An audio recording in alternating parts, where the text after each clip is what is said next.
പരമ്പരാഗത ഇടതുമണ്ഡലമായ നെടുമങ്ങാട് നിലനിർത്തുക എന്ന ദൗത്യവുമായാണ് സിറ്റിംഗ് MLA GR അനിൽ മത്സരത്തിനിറങ്ങുന്നത്. പ്രചരണം അവസാന ലാപ്പിലേക്ക് നീങ്ങുമ്പോൾ ഇരട്ടി ആത്മവിശ്വാസത്തിലാണ് സ്ഥാനാർത്ഥിയും മുന്നണിയും.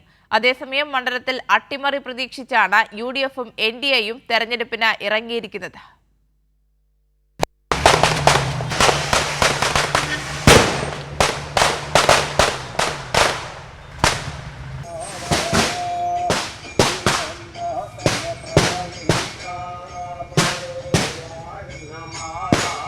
പരമ്പരാഗതമായി അടിയുറച്ച ഇടതുമണ്ഡലമാണ് നെടുമങ്ങാട്.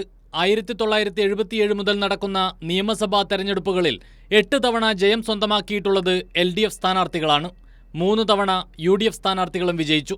2025 ഡിസംബറിൽ നടന്ന തദ്ദേശ തെരഞ്ഞെടുപ്പ് ഫലവും ഇടതുപക്ഷത്തിന് കൂടുതൽ കരുത്തു പകരുന്നതാണ്. നെടുമങ്ങാട് നഗരസഭയിലും LDF വൻ വിജയം നേടി.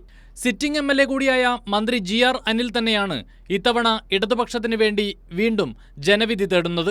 തന്റെ വികസന പ്രവർത്തനങ്ങളും ഭക്ഷ്യവകുപ്പിലെ നേട്ടങ്ങളും മുൻനിർത്തിയാണ് പ്രചരണം. എല്ലാ വിഭാഗം ആളുകളും ഉൾക്കൊള്ളുന്ന ഒരു കാലഘട്ടമായിരുന്നു കഴിഞ്ഞ 5 വർഷം. അതുകൊണ്ട് തന്നെ ഒരു വിഭാഗത്തിനും വ്യക്തിപരമായ ഒരു വിമർശനം, ഒരു പ്രതിഷേധം രേഖപ്പെടുത്തേണ്ട ഒരു സാഹചര്യം ഈ മണ്ഡലത്തിൽ ഉണ്ടാക്കിയിട്ടുണ്ട്.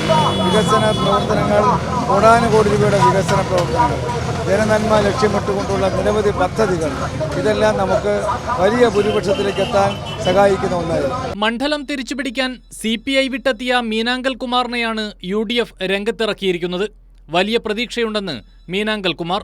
മണ്ഡലത്തിലെ ജനങ്ങളെല്ലാം, പ്രത്യേകിച്ച് ഐക്യജനാധിപത്യ മുന്നണിയുടെ പ്രവർത്തകരും നേതാക്കളും സ്ഥാനാർത്ഥി എന്നുള്ള നിലയിൽ ഞാനും വലിയ ശുഭപ്രതീക്ഷയിലാണ്. ഐക്യജനാധിപത്യ മുന്നണി ഈ മണ്ഡലം തിരിച്ചുപിടിക്കാൻ പോവുകയാണ്.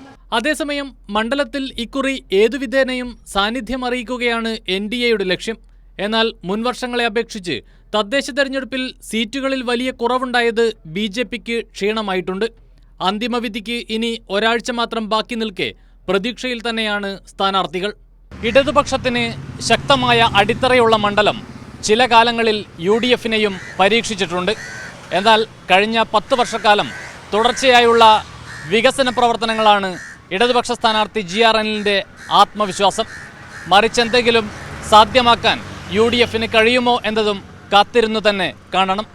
ക്യാമറ പേഴ്സൺ ബിച്ചു പൂവച്ചലിനൊപ്പം കമലേഷ് തെക്കേക്കാട്, കൈരളി ന്യൂസ്, തിരുവനന്തപുരം.